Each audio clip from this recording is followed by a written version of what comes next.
Hi, I'm Danny from Magnification. Welcome back to Tip Tuesday. Today we're going to go over scopes. Different scopes have different jobs. Today what we're trying to do is help guide you to choosing your next scope or your scope in general.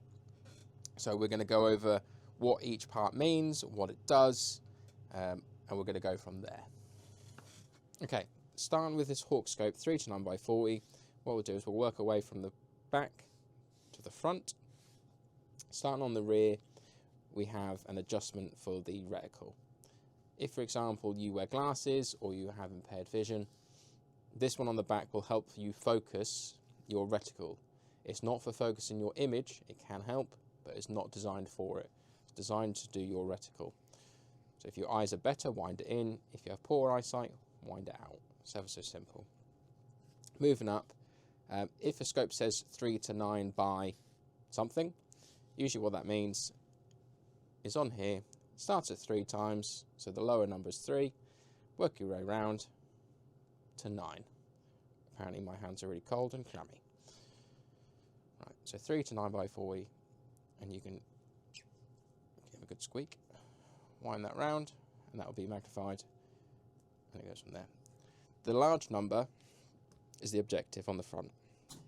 This is a 40. So it's a 40mm front end. It's not, this edge isn't 40mm, the lens is 40mm.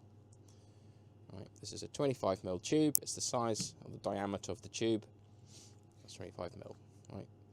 We then have different sizes, which are then, for example, 30mm tube. If I go again, a 34mm tube. And as you can see, a bit of a difference between them. So, what we also have is this and this. So this is still a 3 to 9 by 40, so it's 3 to 9. It's still a 40mm front end. This front end is different to this one because this one has a focus, as we call it an AO, an adjustable objective. And basically, if for example you're at 30 yards, or etc. So if you're saying at 30 yards, roughly, that's where you want your front end to be. And what this will do, this will help focus when you magnify the image. So if you zoom in on this scope, for example, you'll find, and because this is a fixed scope, that it will blur up. This one, if you zoom in, and that's set to the distance you're roughly at, your image will be clear and your reticle will be clear. Whereas this one, your reticle will be clear, but the image will be off. Right, moving on to the next ones. So there, that. We have a smaller one. So this is a 4x32 by Richter Optics. The other two were Hawk. Same idea. Very small scope, very compact. Great for compact shooting. If, for example, you're walking around the woods, or if you're doing sort of compact bullpups, semi-bullpups like the Brococks, the FX, something like that. You want something little on there just to quickly aim up, do the shot, and move on. You also have, well, to be fair, this one here, you have an IR on the top, and basically what this does is, I don't know if I can, nope, the battery's not in it. Let's see if I can do it on one of the other ones. No, isn't that typical? Any of these ones have it on? Oh, yeah. So, if you look through there, you can see it's gone red. There you go. It's just about there.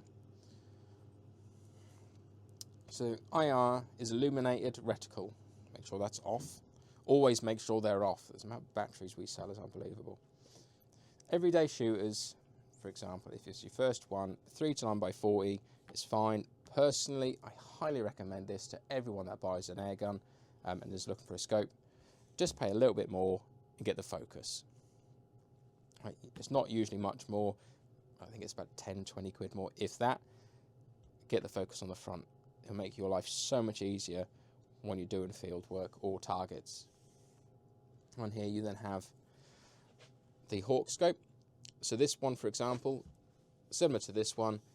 So rather than having the adjustable objective on the front, So then on the side, usually they're done by a side wheel, which I'll clean my dust off my one. It's done off here.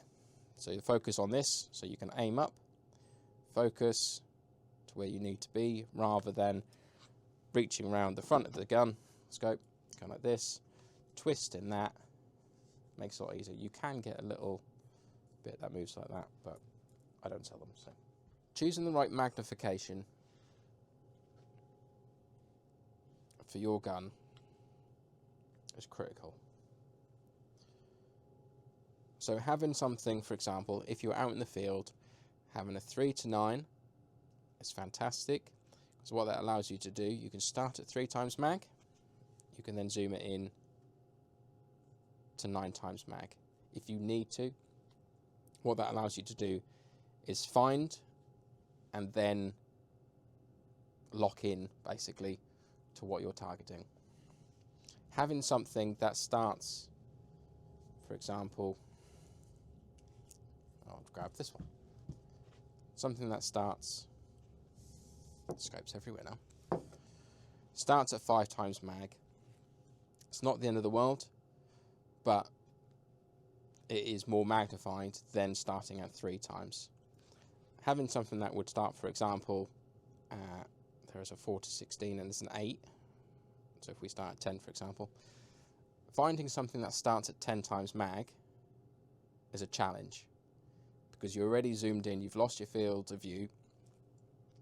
You then need to find, you're moving a lot more, whereas if you start at a low magnification and then zoom in, you're going to be able to find it a lot quicker.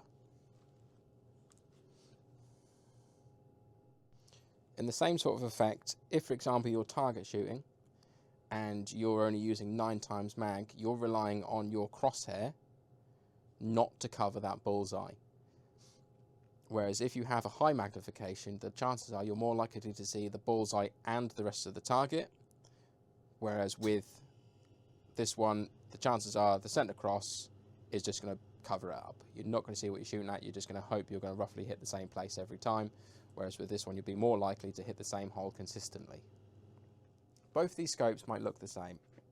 Both 4-16, 30mm tube, 50mm end. Both sidewinders from Hawk. The one at the top though is a second focal plane. The one at the bottom is a first focal plane. A first focal plane will magnify the reticle when you zoom in. So when you zoom in, the reticle will get bigger, which I'll show you in a second. The SFP will not. So if, for example, you're zeroed in at 30 yards with the second focal plane, and then you go out to 45 yards at 3 times mag or 4 times mag, then it might be 1mm dot as an example. If you then zoom in, the chances are that your mil dot will change. It won't be 1mm dot at 45 yards, it might be 3, depending on how much you magnify. Whereas with this one, if you know the distance is 45 yards and you magnify from 4 to 6, it's still 1mm dot. So it's good for quick shooting if you know the distances.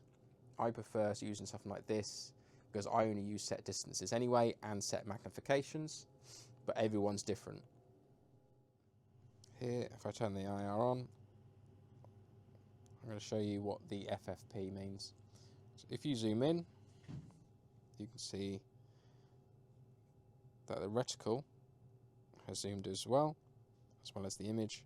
And if you zoom out, it will get smaller. Different scopes have different jobs. I've used this one a lot, but the 3-9x40, as I say, it's an everyday scope. Sort of more like your bread and butter. You can use it for what you need, it'll do the job, fine. If, for example, you want something a bit better, then you need something with either a bigger tube, bigger front end, better lenses, more magnification, if you need it. Right. And then you then have your big scope on there. Right. So, for example, everyday bread and butter, this will do your target shooting or your hunting, which is absolutely fine. This one here will allow a lot more light through, but it's mainly for clarity on target shooting. I wouldn't do anything more than target shooting with this, just because of the size of magnification. This is a 5 to 50, 34mm tube, 60mm front end. So fantastic for target shooting, competition target shooting, I'll add. This one will do a very good job. You can get high magnifications on these, whereas this one is everyday hunting or target shooting or plinking. Hopefully this video has cleared up any confusion you might have with scopes, either if it's abbreviations, so AOs, adjustable objectives, IRs, illuminated reticles, SFs, side focus, FFPs, SFPs, so on and so forth. Choosing the right scope can be hard, but with guidance it shouldn't be. Unfortunately, it's so easy to choose the wrong scope for the wrong job. We get customers come in that buy high magnification thinking it's better, whereas the job they're doing needs a low magnification rather than a high one, and vice versa. We get people come in that buy a low magnification scope and hope that they're going to score high in the tournaments or competitions that they're shooting. Choose the right scope for the right job. If you're not 100% sure, or if you want to ask us a question, please do comment. We can try our best to help you out. If there's anything else you'd like to learn about scopes, there are different types of scopes. It's not just these ones. You have prismatics, night visions, thermals, the list goes on. But for now, that is all for Tip Tuesday.